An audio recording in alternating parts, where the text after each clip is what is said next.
Percy's Passengers. Percy was talking to James in the shed at the big station. My conductor was telling me how lonely he gets in his van. I think he ought to take some passengers sometimes. It might cheer him up.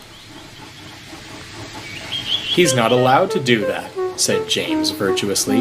It's against regulations. Conductors are important, and passengers might distract them so that they couldn't look after the train properly. Oh dear. Yes, I suppose they might. They can do it on the Midland, put in Gordon. Someone told me about it when I went to Carlisle with that special. But they don't do it on the other railway. It's on some preserved line where they haven't got any coaches. You see, James? Said Percy triumphantly. Oh, well, if they haven't any coaches, that's different, James huffed. I'm sure Sir Topham Hatt wouldn't approve, though. Pooh, replied Percy cheekily. Little you know. He puffed away to collect some trucks from the harbor. Meanwhile, on the branch line, some passengers got out of Henrietta at the station by the airfield. They all went through the ticket barrier, except for two, a man and a woman. "Ah," said the ticket inspector when he looked at their tickets. "You've come too far. You should have got out at the last station."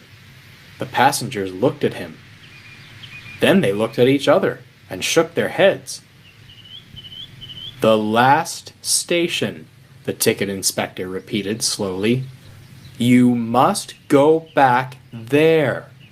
There was a pause. Then the man said something to his wife in a language the ticket inspector didn't understand. He asked the porter to bring the station master. A short time later, Percy came chuntering happily along the branch line with his train of freight cars from the harbor. He saw the signal at the station by the airfield set at danger, and the station master waiting for him on the platform.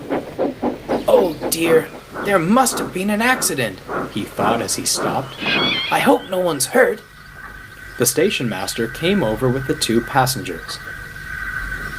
"I'm giving the conductor these two passengers to travel in his van," he told Percy.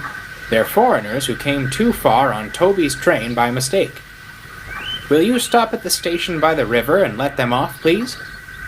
Percy was confused. Passengers? He asked when the conductor had taken them away. But this is a freight train. "That's right, Percy," said the station master. "They're going to travel with the conductor in his van." But James says it's against it's not allowed. The station master laughed. Oh, James is right, Percy. "But I don't think James or Sir Topham Hatt would mind us helping two foreign visitors on our island who can't understand our language. Do you?" That made it all right, of course.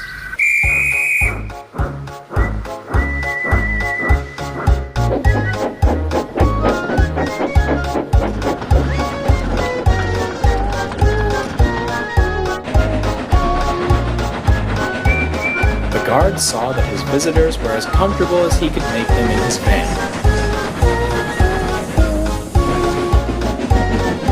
And when, a few minutes later, they reached the station they wanted, they came to the front of the train to see Percy. They nodded and smiled and shook hands with the driver and fireman. Then the conductor showed them to a taxi, which was waiting to take them on the rest of their journey. A few weeks later, a parcel arrived with brightly colored foreign stamps on the wrapping. Inside were warm new scarves and gloves for Percy's driver, fireman, and conductor, and a letter addressed to Sir Topham Hatt saying how splendid his railway was. Percy was proud, but he didn't tell James. It might make him jealous, he said to himself, and that would never do.